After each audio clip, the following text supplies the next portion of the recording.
투박하지만 정직하다. 비평을 비평하는 남자 서영석. 그가 바라본 세상. 사설과 칼럼을 통해 오늘을 짚어본다. 서영석의 라디오 비평.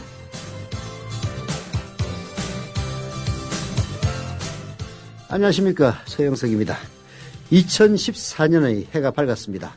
2014년 1월 1일. 2014년은 갑오년인데요. 갑오 농민혁명이 일어난 지 120년째. 보통 60년을 1갑자라고 얘기를 하는데요. 2갑자 되는 해입니다. 2014년. 120년 전에 농민들은 그야말로 일제히 침탈에 신음하면서 농민혁명을 일으켰던 해였죠. 120년이 지난 지금 그때와 그닥 상황이 달라 보이지는 않습니다. 함께하고 계신 방송은 정치평론가 서영석 미디어 협동조합 이사가 진행하는 라디오 비평입니다. 지상철 조합원 신청 광고입니다. 강화대교 앞에서 개념 부부가 만드는 개념 곰탕, 연지연 곰탕. 연지연이란 가마솥의 장작불로 온종일 구워내는 곰탕을 서로 나누어 이어지는 인연이란 뜻입니다. 연지연 곰탕이 민주주의를 열망하는 조합원 여러분과 국민의 건강을 책임지겠습니다. 곰탕 포장 판매는 한 팩 800g에 7,000원이며 7팩 이상은 무료 배송으로 드립니다. 연지연 곰탕은 강화대교 입구에 위치해 있습니다. 단체 주문 예약 및 포장 주문 전화번호는 010-7252-1114, 010-7252-1114, 031-989-9968. 조합원 단체 예약은 10% 할인해드립니다.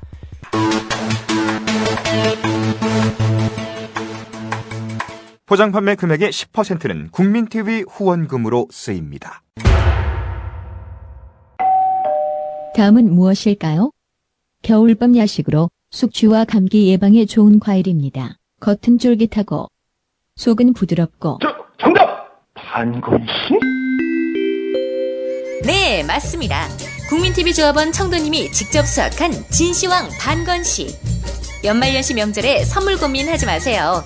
최고의 선물 반건씨로 끝내세요. 010-2128-2644, 010-2128-2644. 다음 검색창에 진시황 반건씨를 검색하세요. 나라가 이꼴인 듯 맛있는 반건씨라니. 신동원 조합원 신청 광고입니다. 고혈압, 동맥 경화 등 윤리와 소금을 많이 먹는 폴란드인의 각종 성인병 극복을 위해서 폴란드 정부가 국책사업으로 지정한 신비의 열매 아로니아. 건강한 변화를 원하신다면 평산네이처 아로니아 진. 이제 대한민국의 건강을 책임집니다. 검색창에 평산네이처를 검색하세요.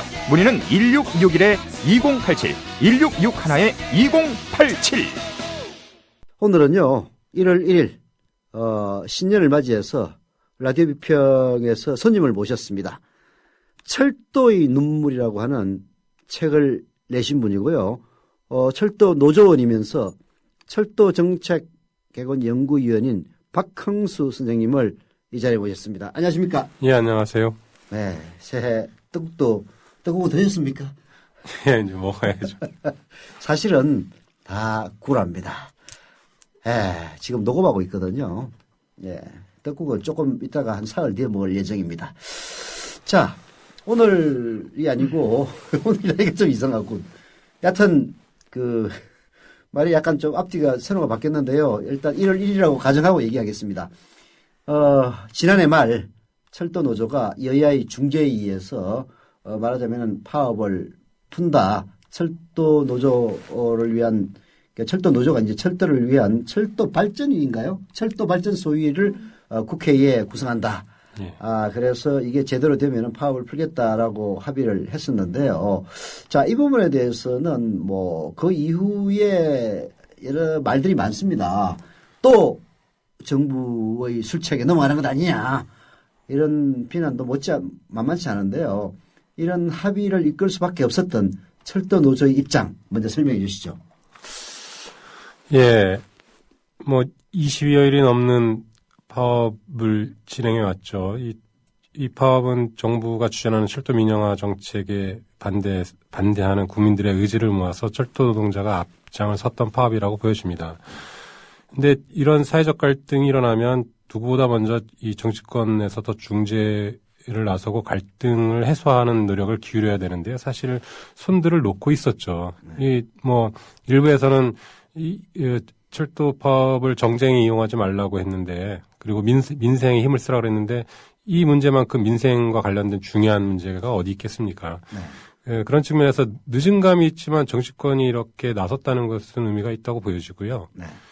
그럼에도 불구하고 지금까지 진행된 정부의 민영화 과정들에 대해서 과연 이 소위원회가 제대로 역할을 할 수 있을지 의문들이 들고 있는데, 이런 문제들이 더 이 강력하게 자기 역할을 이런 소위원회가 할 수 있도록 국민적 감시라든지 또 적극적인 이 참여가 더 중요하고, 또 이 소위원회 활동이 제대로 활동할 수 있는 구조가 만들어지는 것도 중요하다고 봅니다. 그동안 코레일이나 국토부에서는 절대 협상은 없고 노조한테 무조건 항복하라, 굴복시키고 말겠다.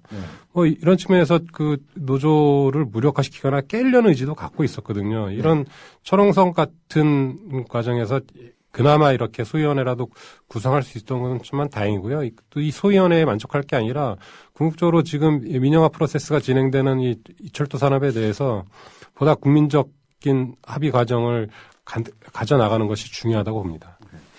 합의를 한 3자를 보면요.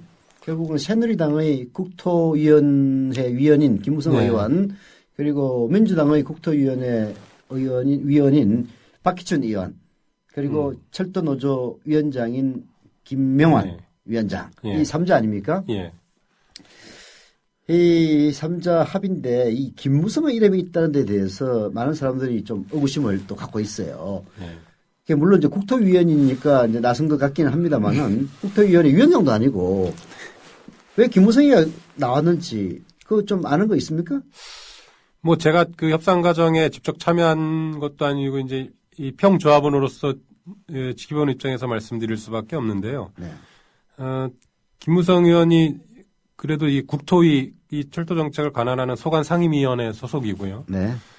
또 나름 실세로 알려져 있습니까? 떠오르는 새누리당의 뭐 차기 대권 주자 이렇게도 불리고 있어서 정부나 국토부나 코레일 그리고 청와대까지 직접적으로 이 어떤 의견을 조율할 수 있는 힘을 가진 사람이라고 봐서 민주당에서 김무성 의원을 어떤 카운터 파트너로 결정한 것 같아요. 이 과정은 철도노조가 뭐 김무성 의원한테 매달리거나 이렇게 해서 한 게 아니라 민주당의 박기춘 의원이 연내 철도 파업을 해결하겠다라는 의사타진을 김한길 대표로부터 부여받고 그 과정에서 민주당에서 과연 그러면 새누리당에서 이 문제에 대해서 힘있게 밀어붙일 당사자 누군가 고민하다가 국토위에 김무성 의원이 있고 또 이렇게 실세이기 때문에 충분히 이 합의 과정을 이끌어낼 수 있겠다. 문제는 그래서 박기춘 의원은 이 철도노조와 민주당을 좀 설득하는 역할을 맡았던 것 같고요. 김무성 의원은 새누리당과 국토부를 청와대와 국토부를 설득하는 과정이 있었다고 보는데 이 과정에서 국토부 같은 경우는 난색을 표명하기도 했다 그래요. 뭐 내막은 모르겠지만 뭐 그런 전후 사정이 있는데 결과적으로 이제 일반 국민들이 보시기에는 끊임없이 이제 보수적 결정하거나 이제까지 여러 가지 약속들 뭐 복지라든지 경제 이런 것들이 계속 무산되어 오는데 실세로서 책임이 있는 사람이 이런 합의를 하는 게 과연 믿을 수 있느냐 이런 의구심도 갖는 것 같아요. 네.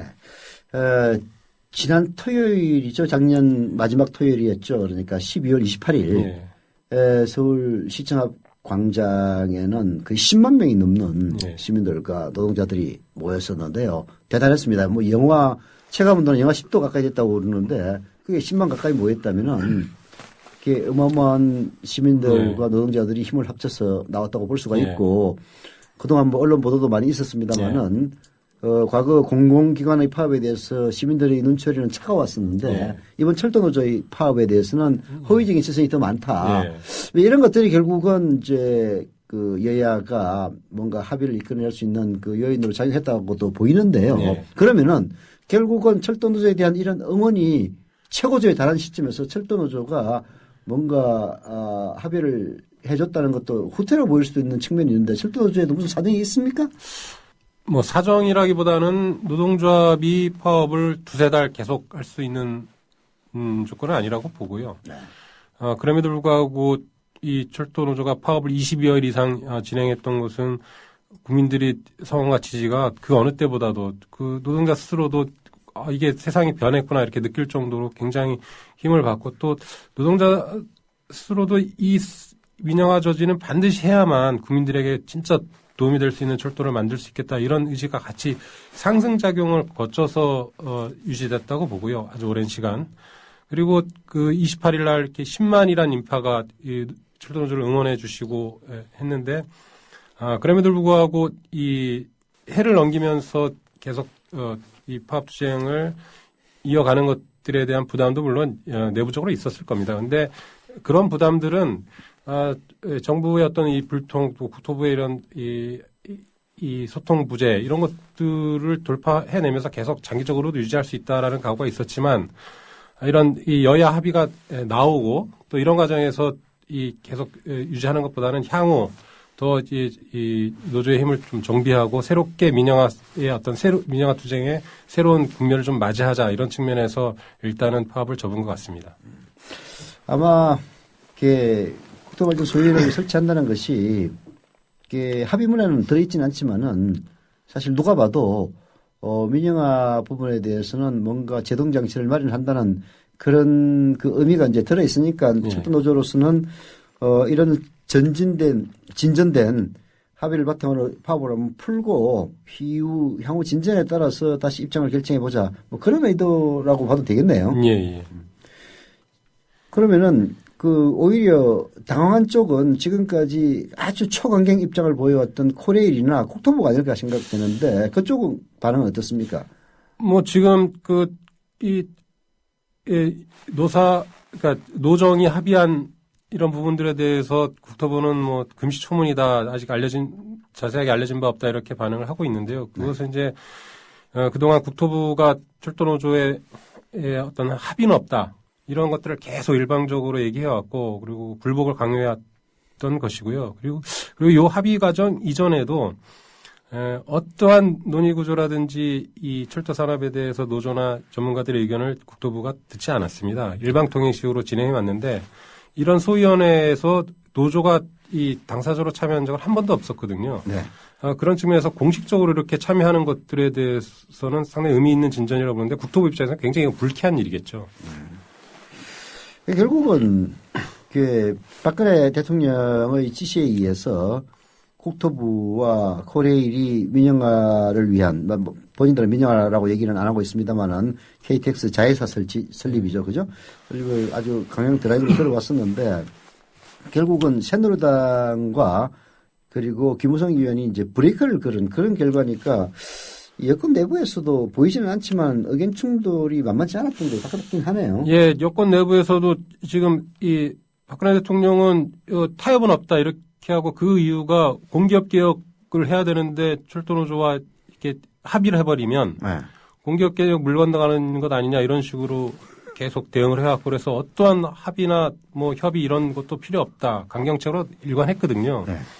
근데 이게 뭐 김무성 의원은 그런 과정에서 어떤 새로운 해결사 중재자 역할로서 자기 입지를 굳혔다고 볼 수도 있지만 근원적으로 따져가 보면 김무성 의원이 이런 역할을 하게 만든 요인은 아주 강고한 시민들의 지지와 연대, 민영화는 절대 안 된다라는 또 노동자와 시민들의 그 결합이 없었으면 이 압력이 없었으면 김무성 의원이 나섰겠습니까? 그렇죠. 그리고 이제 언론이나 이런 데서도 철도 파업에 대해서 굉장히 그 공격을 많이 하고 있었죠. 근데 과거처럼 시민들이 여기 동조해서 무조건 철밥통 감히 이런 경제 위기 시대에 웬 파업이냐 이런 여론이 있었으면 김무성 의원 중재 안 하고 아마 굴복을 시키려고 했을 겁니다. 근데 시민들이 점점 더 호응해주고 응원하고 이 압력을 가하니까 이대로 놔둬서는 안 되겠다 이런 생각이 있었겠죠. 네.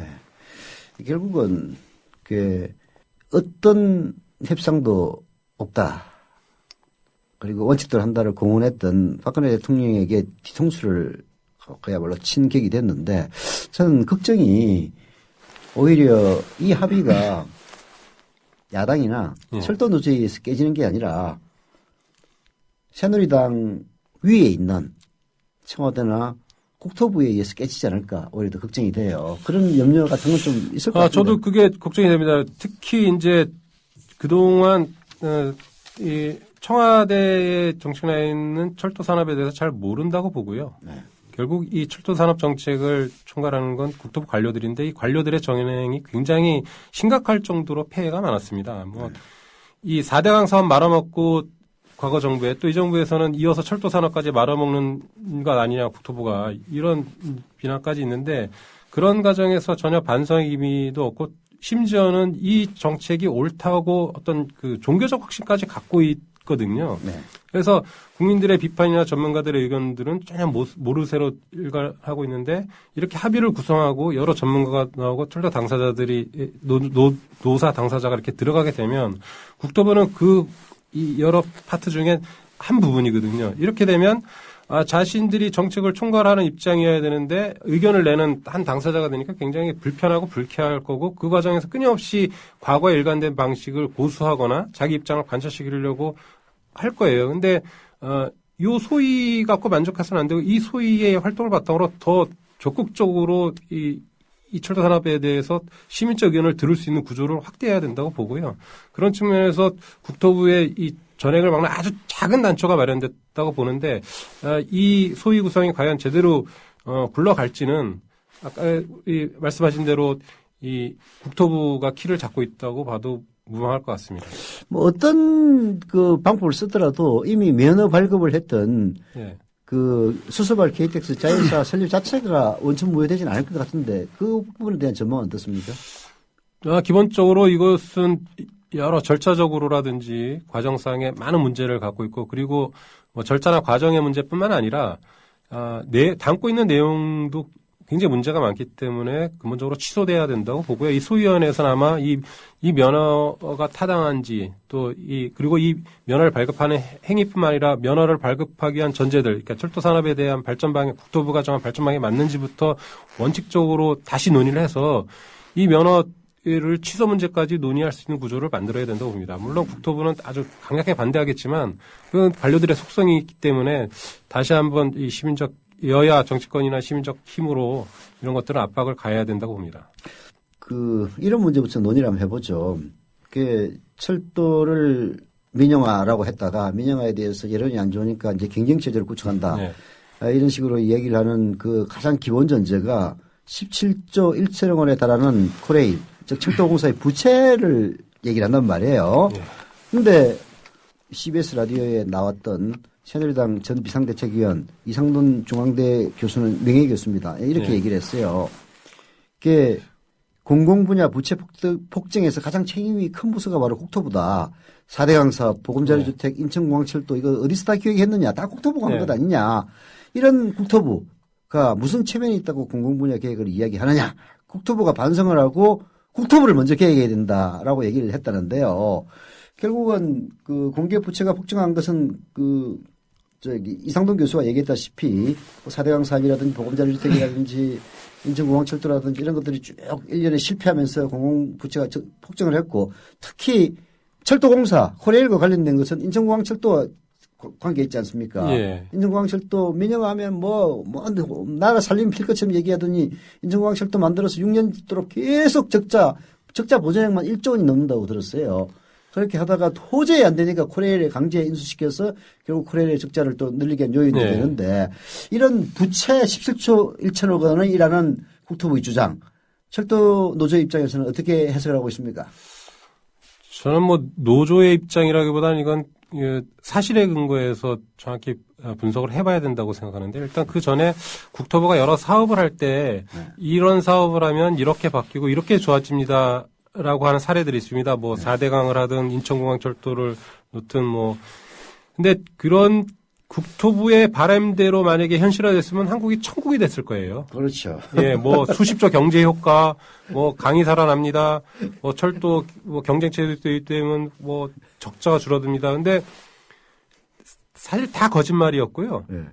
그리고 이 파렴치한 집단들이 그런 행위들을 계속 반복하게 하고 있는 구조가 전 심각한 문제라고 봅니다. 민주주의의 기본은 선거위에서 잘못을 심판받기도 하는데요. 이 관료들은 선거에 의해서 퇴출당하지도 않습니다. 고시 통과해서 그 자리에 또아리를 틀고 있다가 나중에 퇴직하면 산하기간에 평생 동안 또 녹을 먹고 살고 있거든요. 근데 철도 17조 부채라고 얘기하지만 그동안 매년 철도 영업 손실은 이 아주 고강도 경영 구조로 인해서 1,000억대씩 감축이 되었습니다. 꾸준히. 그래서 국토부는 뭐 연간 5, 6천억 적조를 평균적으로 내고 있다 하는데 그야말로 평균이고요. 최근에 5천억대에서 4천억대, 3천억대 영업 손실을 계속 줄여오고 있습니다. 네. 그럼에도 불구하고 부채는 17조 이렇게 늘어났거든요. 처음에 출발할 때 74% 부채 비율을 갖고 있는데 지금 400%가 넘고 있습니다. 네. 그러면 이 17조 부채의 근원은 어디 있나? 보통 세계적으로 고속철도가 개통하거나 구조 개편을 한 나라들은 기존의 철도 시스템이 갖고 있었던 어떤 악성 부채 이런 것들을 정부가 다 인수했습니다. 예를 들면 일본 같은 경우는 87년도에 민영을 하면서 31조 엔의 적자를 정부가 인수했습니다. 301조 엔이 한국 돈으로 한 309조 되는데요. 네. 20 몇 년 전이죠. 그때 화폐 가치 생각하면 상상할 수 없는 구조입니다. 2010년에 한국의 전체 국가 예산이 311조였는데 그 정도 철도 부채를 탕감했고 독일 같은 경우도 49조 정도를 탕감했는데 한국은 출범 때 4조 5천억의 고속철도 운영 부채를 떠넘겼어요. 이거는 고속철도를 운영하기 전에 빚부터 떠안기고 족쇄를 채우고 경영효율을 하라 이런 거였죠. 이게 고속철도를 만드는 데 든 부채가 남아있던 게 뭐 4조 5천억이 되는데 그걸 코레일에 넘겼다는 얘기인가요? 고속철도 건설 관련 부채는 4조 5천억만 있는 게 아니라 더 많죠. 그래서 그 철도청이 철도공사와 시설공단으로 나눠지게 됩니다. 그 과정에서 각 기관별로 떠넘긴 부채 중에 코레일로 온 게 4조 5천억이고요. 그리고 이 4조 5천억도 사실 안 받아야 될 돈입니다. 왜냐하면 경부고속철도 처음에 이 국토부가 예상한 건축비는 이렇게 하겠다는 건 5조 8천억이에요. 네. 근데 이게 나중에 20조까지 불어납니다. 근데 이 불어나게 된 이유가 뭐냐면 온갖 설계 변경, 그다음에 정치권의 이 아전인수식 공약, 네. 그리고 설계라면 그러니까 노선도 제대로 확정하지 않았고 사업을 시작한 거예요. 그래서 이걸 경주 우회 노선을 할 건지 대구 직통 노선을 할 건지 이 논란, 뭐 폐탄강 지나가서 다시 설계하거나 노선을 바꾸고 공사하다 보니까 문화재가 발굴돼서 이거 왜 문화재? 그러니까 제대로 된 환경 역학 조사나 이런 것도 안 하고 주먹구구실 하다 보니까 최초 공기 6년이라고 그랬는데 이 6년이 14년에 걸렸어요. 이 공기는 늘어나고 그 과정에서 이 노태우 정권의 최대 비리, 고속철도 관련 커넥션 비리 또 5천억이 발생하고요. 이런 부채가 어마어마하게 늘어난 게 과연 코레일의 부실방만 때문이냐. 다 만들어낸 국토부가 책임을 안 지고 운영기관일 뿐이거든요, 코레일은. 철도 운영. 거기 다 떠넘기고 여기 부실방만이라고 하는 거죠. 진짜 부실방만한 데는 따로 있는 거죠. 그리고 또 그것만 넘겼습니까? 용산개발 실패한 것도 전부 코레일에 넘기고, 인천공항 실패도 코레일에 넘기고, 그런 것들을 합쳐도.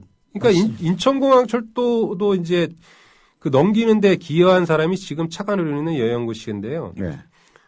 이 국토부가 처음에 인천공항 철도 만들 때 한국 최초의 민간 철도고요. 네.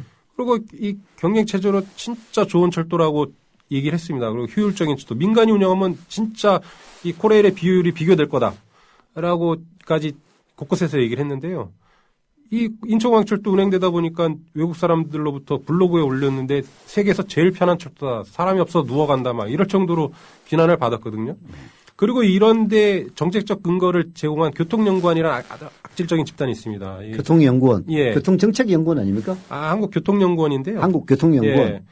근데 이 사람들은 다 박사고 하지만 끊임없이 용인경전철, 김해경전철, 인천공항철도 말도 안 되는 수요 예측을 해가지고 용인시 같은 경우는 용인경전철에 쏟아붓는 돈 때문에 어린이집 보조금이나 시립도서관에 신규도서도 예산이 묶여서 제대로 구입을 못하고 있는 실정이죠. 이런 그 말도 안 되는 근거로 설계한 것들이 사실은 다른 시민들의 복지까지 다 블랙홀처럼 빨아들이고 있는 것들을 설계해놓고 이 사람들이 또 KTX 경쟁체제 수서발 경쟁체제를 설계한 사람들이에요. 그러니까 이런 온갖 부실과 부채를 사실 인천공항철도 이 부실을 철도공사가 떠안았거든요. 떠안으면서 이건 국토부가 발표한 겁니다. 30년 동안 7조 원을 절약했다. 지금 철도공사를 비효율, 방만 경영 이상한 온상이라고 얘기하는데 사실 민영화된 철도의 어떤 도덕적 해이, 부실 경영 이런 것들을 건실한 공기업이 바꿔낸 예죠. 그래서 30년간 7조 원이라는 엄청난 국민 세금을 절약하게 한 기여한 이 집단을 이 수발 KTX를 하면서는 아주 쓰레기 집단으로 지금 농락하고 있어요. 인천공항철도를 원래 민자로 건설했다가 이게 도저히 경영난에 봉착해가지고 운영이 안 되니까 코레일에 넘기고 코레일은 그걸 잘 경영해가지고 또 국토부에서는 코레일이 민영화된 철도를 인수해서 제대로 잘했다라고 칭찬하더니 이번에 또 민영화 수소발 KTX 만들 때는 코레일이 방만 경영해가지고 했다 이런 식으로 주장하고 있다는 얘기입니까? 예, 그렇죠. 또 그 뭐 하는 집단이에요? 그 국토부라는 집단은.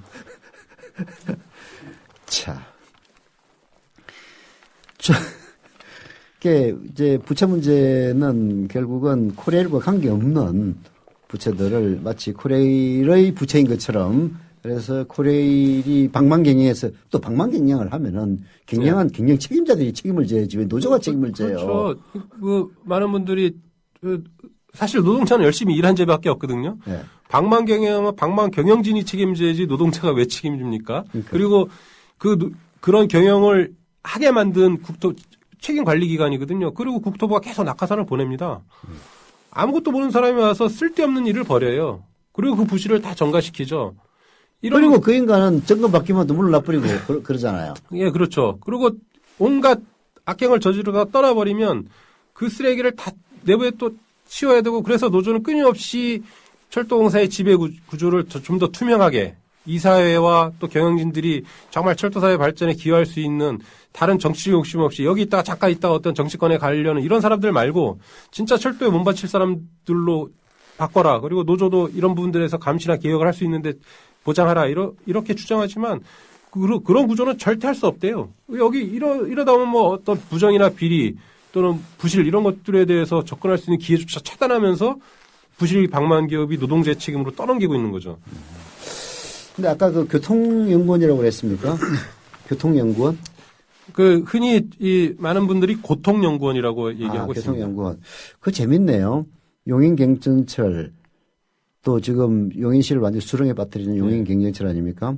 그 다음에 인천공항철도도 결국은 코레일의 적자를 만든 그 주범이고 이런 것들을 건설할 때 수요 예측을 부풀려 가지고 잘 될 거라고 예측했던 데가 바로 교통연구원인데 그 교통연구원이 또 수소발 KTX를 만들면은 경쟁체제를 도입해가지고 잘 될 거라고 또 예측했단 말이죠. 막 장밋빛 전망을 밝히고 있어요. 그럼 그 반대로 될 공산이 굉장히 크네요.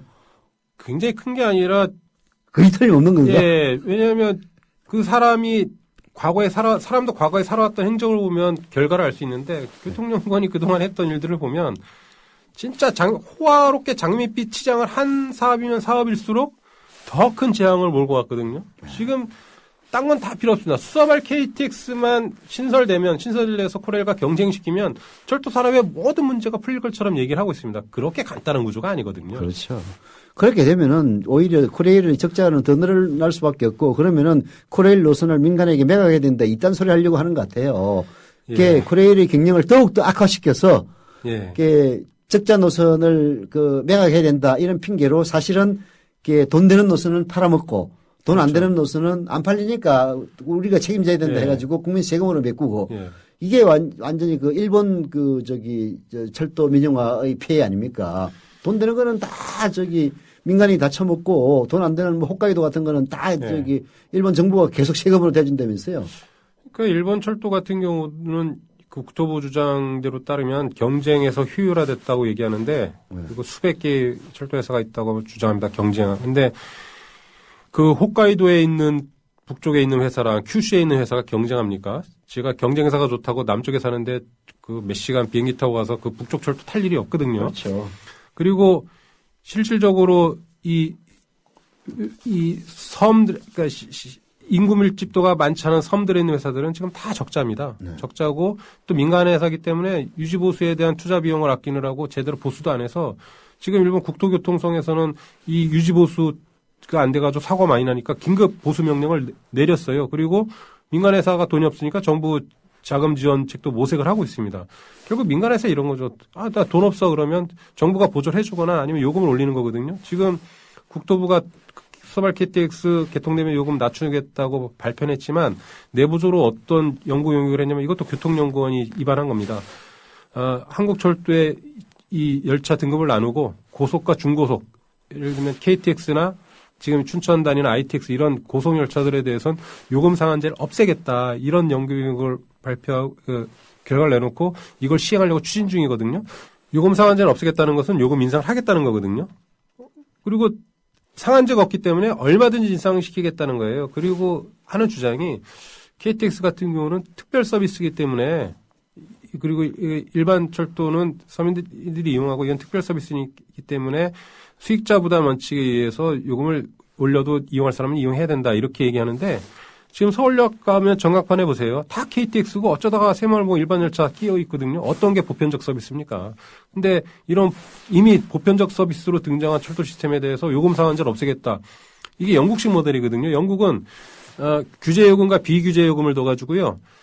비규제 요금은 얼마든지 민간 업체들이 요금을 올릴 수 있게 하고요. 규제 요금은 못 올리게 하는데 근데 지금 그 방식을 그대로 도용해서 KTX 요금을 비규제 요금으로 만들겠다는 거죠.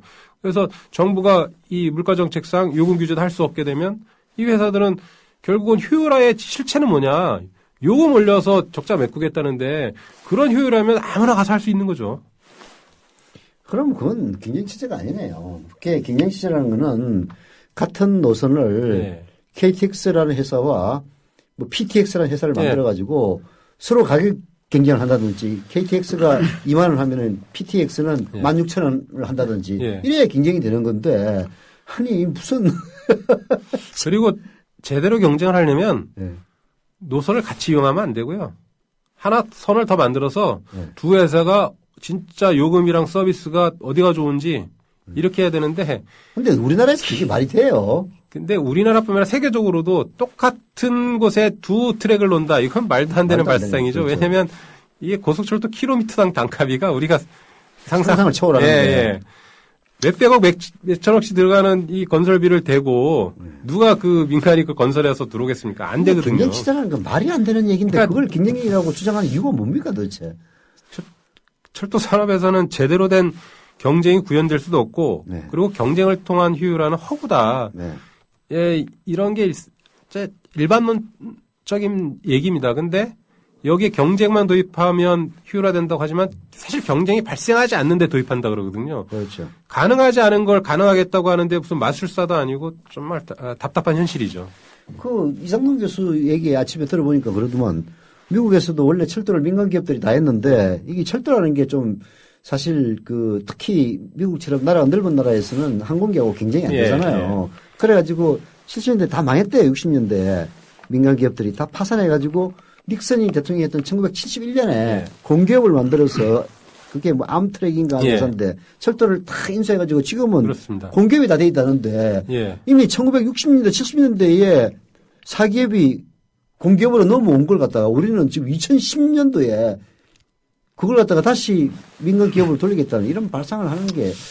그러니까 철도의 말씀을 잘하셨는데 철도의 역사를 보면 처음에 철도를 부설한 나라들은 다 사기업들이었습니다. 사기업들이 근데 이 사기업들이 하고 비슷한 노선의 경쟁 노선하고 철도가 폭발하니까 너도 나도 뛰어들었거든요. 주식시장부터 해가지고. 근데 그러다 보니까 너무나 많은 문제가 생기는 거죠. 왜냐하면 궤도 간 간격도 다르고 운전 방식도 다르고 이러다 보니까 호환성도 그렇고 사회적 비효율이 엄청나게 증가하고 그러다 주식이 폭락하고 투자자들이 망하고 난리가 납니다. 그래서 영국에서는 처음에 공항이 철도 때문에 오기도 하거든요. 그 1800년대 중반에요. 그래서 이런 비효율을 통합적 시스템의 국가가 운영하는 체제로 극복한 게 철도의 역사인데 지금 국토부는 100년 전으로 돌아가고 있는 거예요.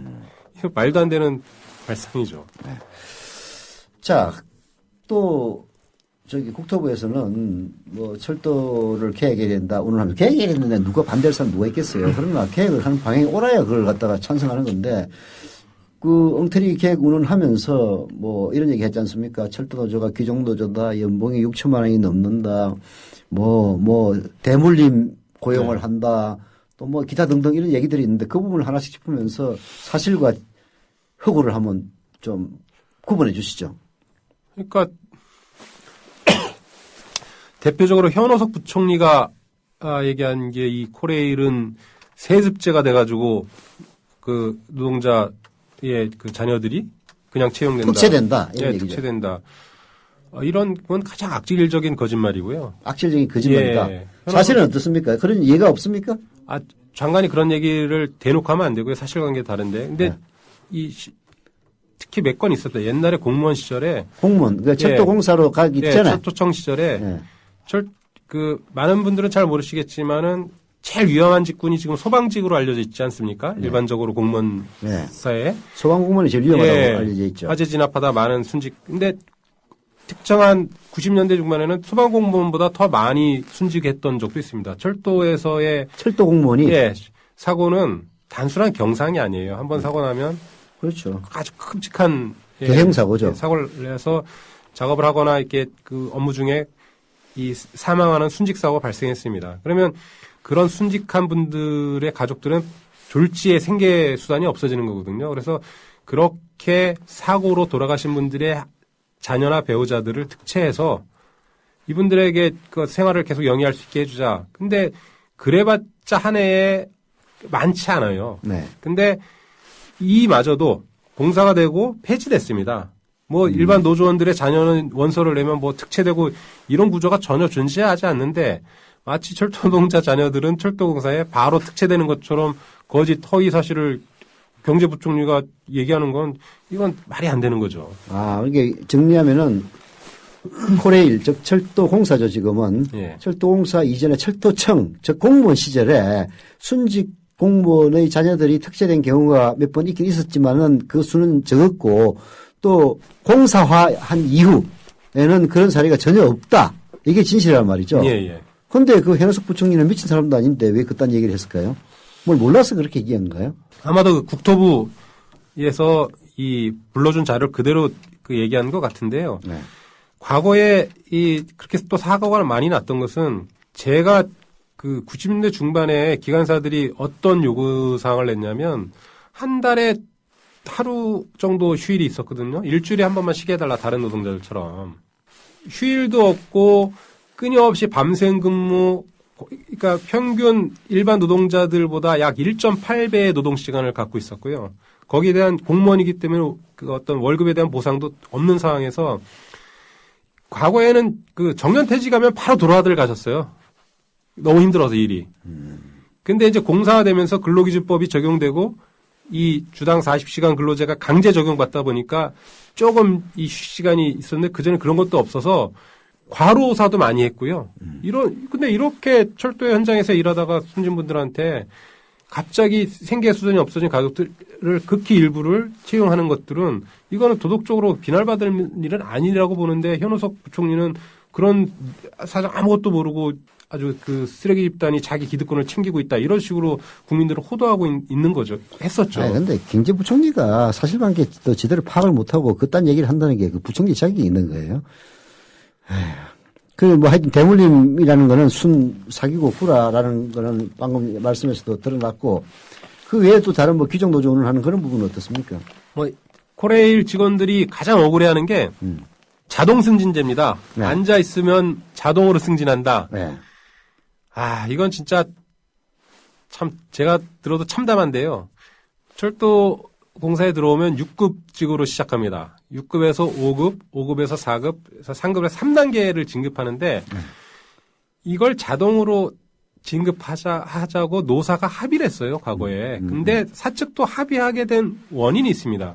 왜냐하면 과거에 승진 시절만 오면 온갖 승진하려고 뒷거래 중간관리자한테 돈 갖다 바치고 아부하고 그 집에 가서 이삿짐도 날라주고 그 온갖 비리가 만행했고요. 또 아주 악용된 사례는 이 노동조합 활동을 했다는 이유로 승진해서 계속 제어시키거나 이런 악행이 진행되고 그리고 오랫동안 말단직에 있는 겁니다. 그래서 최소한 관리직이, 그러니까 최고 이 관리직이 아닌 일반 직원들이 갈 수 있는 최고 단계인 3급까지는 시간이 지나면 승진하게 하자 이렇게 되는데 그럼 그 승진 기간 연을 어떻게 두느냐에 대해서 처음에 6급으로 들어오면 5년에 걸쳐서 다음 등급인 5급으로 가고요.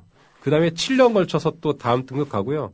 4급에서 3급 가려면 12년을 걸쳐서 갑니다.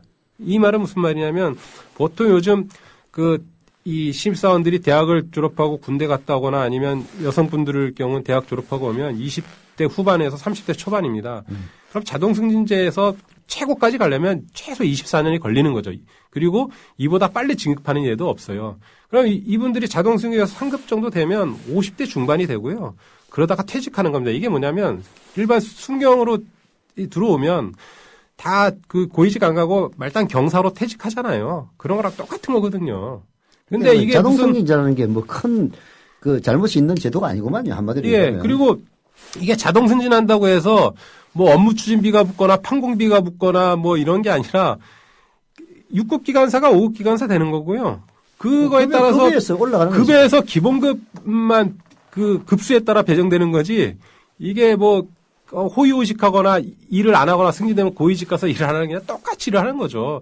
그러면 노동자가 회사 입사해서 20몇 년 동안 일했는데 한 3단계 승진 못하고 말단으로 계속 그럼 퇴직할 때까지 있는 게 정상인 회사입니까?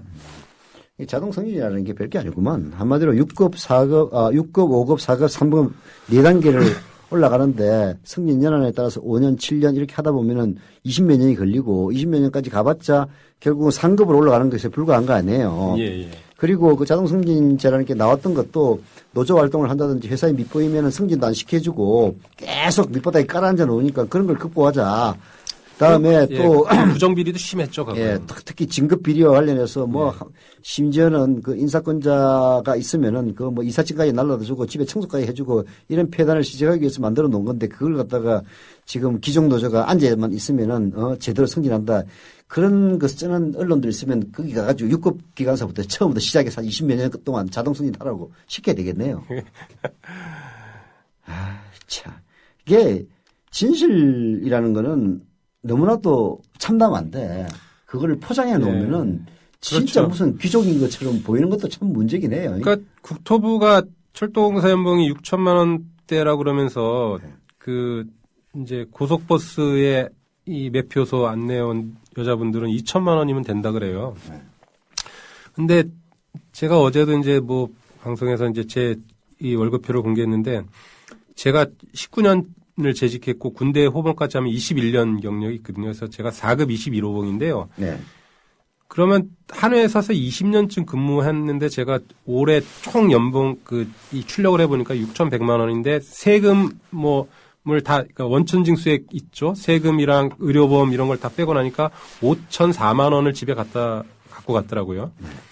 OECD 국가 10대 경제 대국이라는 OECD 가입국의 노동자가 한 직장에서 20년 동안 일해서 5천만 원 정도 가져가는 게 정말 모렴치하고 말도 안 되는 짓이면 도대체 노동자들이 얼마나 비참하게 살아야 직성이 풀리는 겁니까? 그리고 국토부가 그 고속버스 여직원들 2천만 원이면 된다 그래요. 그럼 2천만 원 받으면 거기서도 원천징수 빼면 한 1,600만 원 실제로 가져가는 건데 이걸 12개월로 나누면 한 달에 한 150만 원꼴 가져가는 거예요. 150만 원 그 강남 부자들 그 아이들 가해 한 과목 비용뿐이 안 되는 것 같고 4인 가족이 먹고 살라는 거거든요.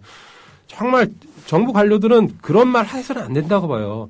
이 제대로 국민들이 좋은 일자리에서 적정한 대우를 받고 살 수 있는 구조를 만드는 데 노력해야지 여기는 2천만 원만 갖고 충분히 살 수 있다. 월 150만 원 갖고 국토부 관료들 한번 살아보라고 보세요. 네.